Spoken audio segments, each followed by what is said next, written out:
our purpose. What's the purpose? Why do we want to be executive directors of BNI? Why do we want to do what we were doing? And that's where we realized that our purpose, the common purpose which bound us was, we wanted to add value to our members. We wanted to make a difference in their lives.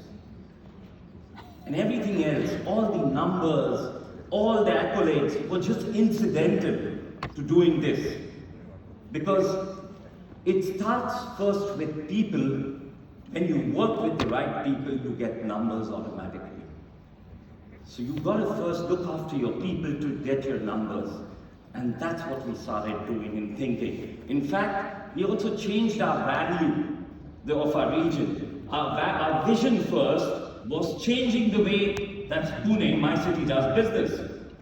Half the people didn't understand what that meant, so we put a bracket out there, which was from competitive stress to collaborative growth.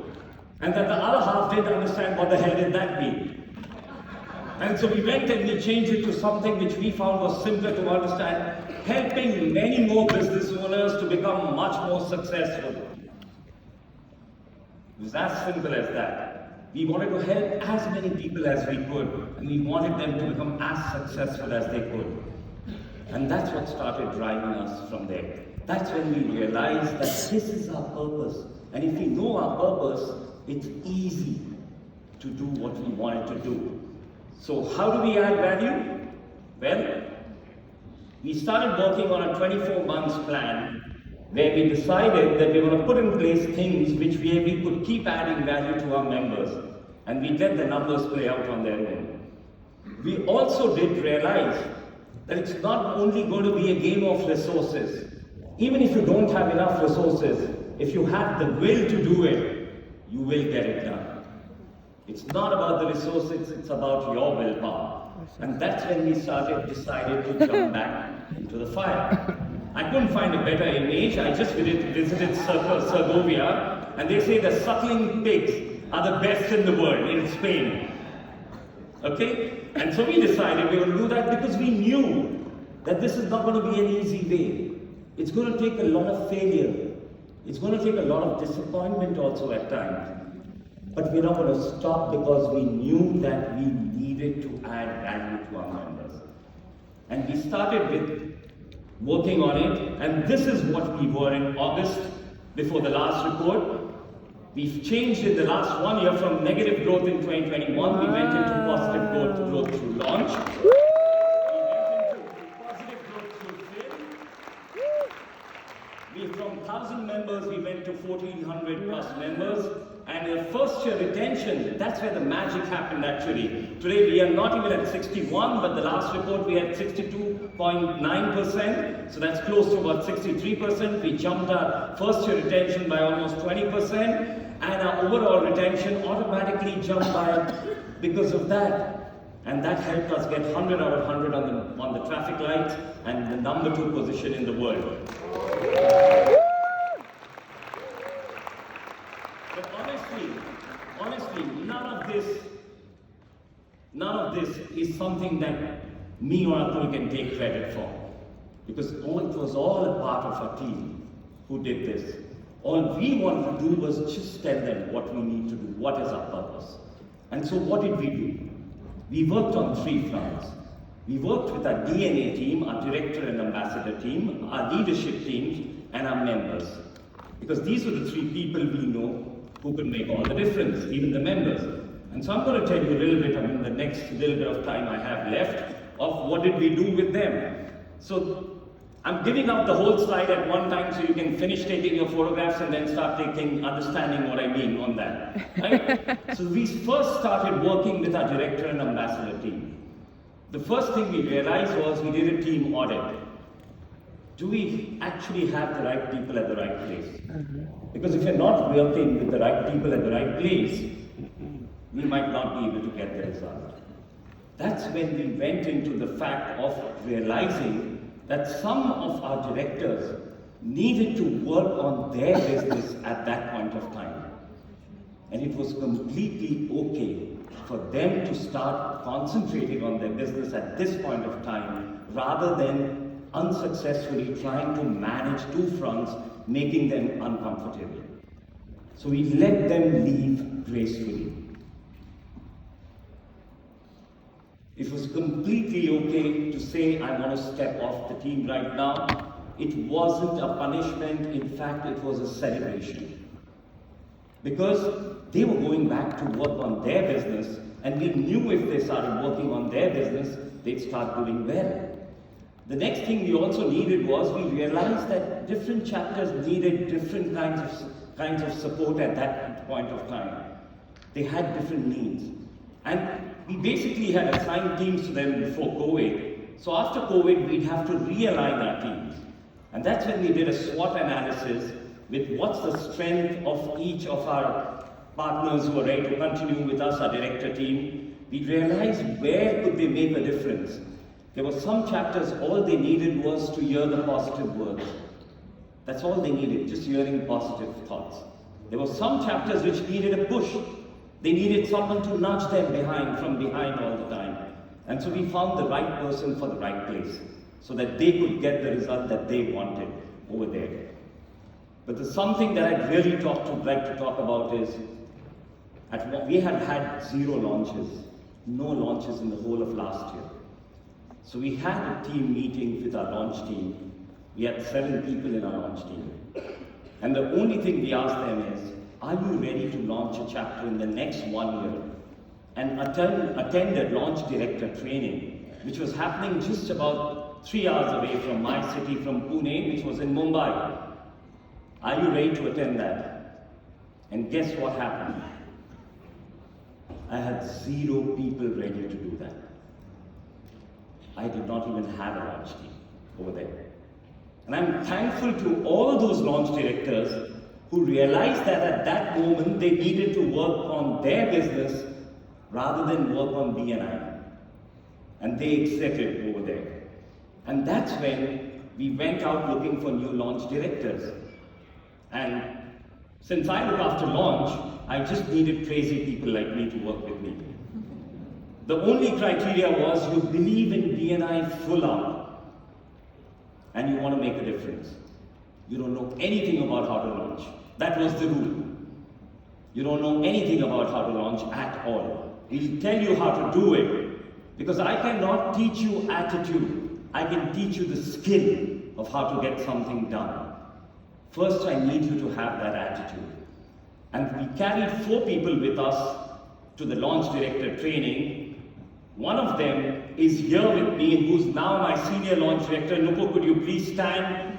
And she's the one now not only launched a Hall of Fame chapter, but she's also now getting other people excited to launch chapters. Thank you, Nupo, for doing that with us. And out of all the 4 people who went with us for that, 3 of them launched chapters, all Hall of Fame chapters in that year. So we rebuilt our team over there.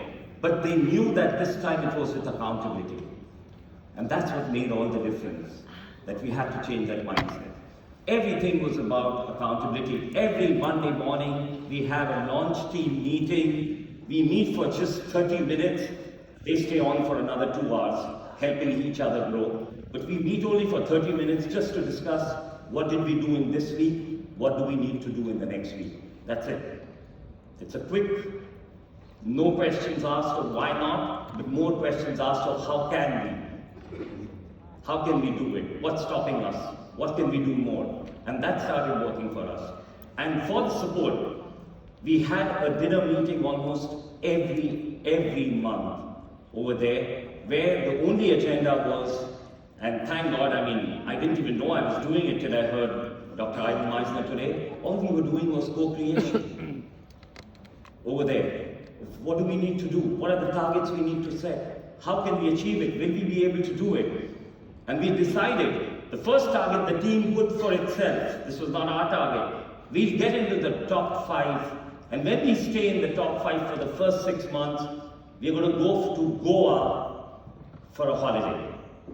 We just did that 3 months back. Okay? And the next target they've put for themselves is, they want to hit 2,025 members, 2025 members on the 1st of January 2025, so that we can go for a trip to Vietnam together. Wow. So Team Vietnam, look for us, we'll be there. Right? That's the first thing we started working with. It was a director team. The next, and actually, yes, what were we working on was the belief and the faith. They needed to believe that, yes, it's possible, and have the faith that we can do it together. And that's the thing which was the underlying thing we were working on. The next thing we started working was with our leadership team. Now, when things are not going well, you know, they might not catch your words, but they do catch your energy. And that's when we realized we have to change the way we are projecting ourselves as energy. And so we had increased communication with our leadership teams. We started talking only of positive messaging. What next? What can we do to make it better for you? What can we do for your chapter which can help you get better results for your members? And we kept continuing. And we put in just one accountability factor. Remember 4 disciplines of execution? Keep it simple. Your execution has to have simpler rules. One simple rule, 2 inductions every month for every chapter. That's it. That's it. Just go for 2 inductions every month. And that's where we focused on that. And based on that, we got a feedback that we might need to add trainings which are focused on every role there is in the chapter. We ended up creating leadership trainings where we have about, if I'm not wrong, 28 sessions when we did it last. 28 different sessions for different leadership roles that the chapter has. The coordinators, the leadership teams, the membership committee, the other visitor host team. We created trainings for all of them so everybody knew what they had to do. And one small thing which changed a lot of this was every month we have a 15-minute Zoom call with every leadership team to only ask them one question. What can we do so that you get help to achieve your goals of 2 inductions a month? That's the only thing we talk about. What can we do to help you achieve your goals of having 2 inductions a month? In the beginning, a lot of you might be thinking, that's a lot of numbers. Yes, and we were on the roast.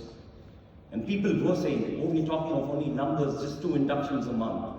Well, across a period of time, they started realizing the results it was getting in terms of increased growth, increased business. And we kept sharing those stories again and again. So, basically, our leadership team roundtable every month became a celebration. Of the 2 hours that we have the leadership team roundtable, 8 to 10 a.m., almost 1 hour is spent only on recognizing people. Recognizing people, recognizing leadership teams, recognizing their actions, learning from what they did well. And that started spreading across the whole region. That if this chapter could do this, we can do this. They won an award, so even we can win an award. And the parameters were such that even the smallest chapter of the region could win an award. It was not skewed towards a better chapter doing much better. It was a monthly recognition, so 1 month they do well, they would win chapter recognitions even for a month. And that's where it started changing. The whole idea that we had in mind was to start getting the growth mindset back into the leadership teams, into the chapters. You grow your chapter for growing your business, not for the region. The region grows by itself, but you grow it for increasing your business, your power teams, your connectivity. And that took a little bit of time, but it caught on. Finally, we started working with the members, of course, because everything has to drill down to the bottom. We started redefining what growth meant. We wanted them to think bigger.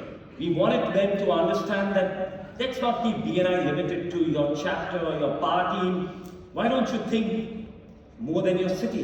Why not the neighboring city? Why don't you think about your state a little bit more? Go 100 kilometers up and let's start thinking about business. And then national and international. We also use the choice of membership. So in our region, we have an online chapter. We also have a hybrid chapter which meets once a month. We also have in-person chapters. Each one was a strategy that we created, not a convenience. And since I'm running out of time, I'm not going to talk more about this right now. We also started creating more networking opportunities. Right now, just before coming here 20 days back, We had the largest ever networking conclave of our region. There were 400 people in a room, we taught them how to do speed networking. They went through 10 rounds. Everyone left with some business opportunity from there. And this is all learning from Team India, BNI Team India. Because I'm not doing things all by myself. Because when we learn from others, we started picking on them. And I'm thankful to the One India team over here. Thank you so much, friends. Because they're the people who taught me the things. They stood by and said, why don't you try this more? We're doing this in our region over there. We also started having more contests. As I said, 1 hour was just recognizing people, just giving away trophies, just giving away gifts. Every green member in my region receives a gift every month. Every month. It doesn't have to be big. It's only a recognition. It's the smallest possible gift. It could just be a label pin, a label pin over there. Or it could be something as simple as a pen with the BNI logo on it. But the question is that they know that they are recognized by their chapter. And we are not doing it, we give it to the chapters to recognize them. It's not us, it's them, right? And we increase direct meetings. We have something called a coffee with ED. A lot of you must be practicing it. Every new member has to come for a coffee with ED because I'd love to know every new member who's joining my community and get them ready to receive the best out of that. That was one of them. We did a lot of other things also where we increased direct meeting with our members. The idea was to try and make sure that they know that there are more opportunities possible than they were trying to use from BNI. So why don't they think of bigger so that we can get you to the bigger opportunities that there are available. So overall, if you look at it, we learned, well, I thought 5, but I drilled it down to 3 over there. I say 5 on the slide. There were 3 things that we realized through this whole process of being up, going down, and coming back to the decent place once again. The first one was, the faith and belief always starts at the top. If you don't have the belief that you can do it, if you don't know your purpose, it's going to be very, very difficult to convince others to join you. The next is that you have to work 3+1 together. You cannot say, I'm only going to concentrate on launch now or on support now. It doesn't work. You need to work everything. Though, if you would ask me, I would still say, if you work your retention right, everything else falls in place, normally. But we knew that we needed to work on all 3 fronts at all time together. And the third thing is, 15 years of BNI, and I didn't know anything about how to handle the situation that we were in August 2021. It's only thanks to a lot of mentors in the room. It's a lot thanks to people like Max Srinivasan, who basically said that, you know what, if you can't handle your whole region, Bharat, how are you going to help the rest of India? So you need to go back and handle your region. It happened with Murli, who was our district director, who kept asking, so what's stopping you from doing this? Have you tried this? What's new you're trying? Or it was from people like YP or Friuli or my best friends teams. Are you there in the room? Yes. Who met up almost every week. And we just helped each other to understand more about that. And I can't end this. It was impossible without learning from my fellow EDs from BNI India in the One India huddle. It's not me, as I said, who did it. It wasn't we who did it. It was you who did it for us. So thank you so much for just being there, right? Thank you so much for just being there. And I'm going to end with this. If you're clear about your purpose, every challenge just adds to your conviction and you know you can get there. I'm going to say thank you with this, and I'm going to say, are we going to stay on top? Not really. We know it's a cycle, but we are ready for it now. And I hope you would be ready for it also with this journey. Thank you so much.